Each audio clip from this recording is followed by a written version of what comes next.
I mean, I guess the best advice I would say is like use what you have. That's a lot of why I was able to do a lot of what I did in the beginning was I worked on a farm that had a giant trash pile that I pilfered to use like the drip tape scraps and the weed barrier scraps and the plastic scraps to make my own greenhouse and make my own garden, make my own irrigation system.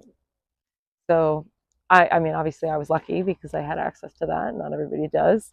But another thing that I used to do a lot of was free on Craigslist and just try to find materials and then like think of cool things to do with them and fun ways to use them.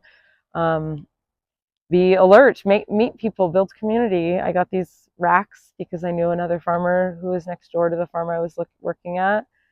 But when I was starting a garden, I really started in pots because that was also felt more accessible to me.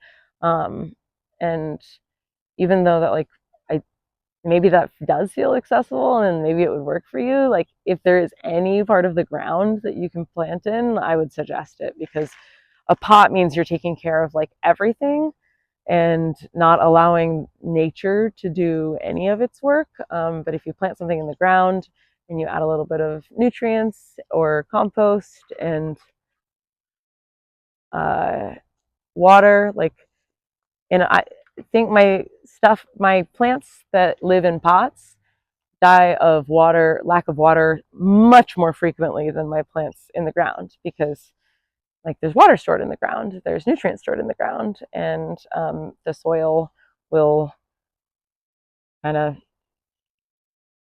help you out if you let it.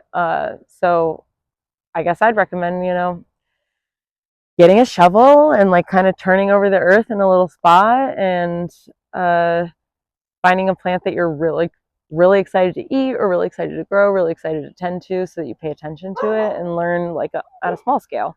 I think the first two plants I had was like one was a tomato and one was basil. And like the rest is history. But they were two small plants and now we're here.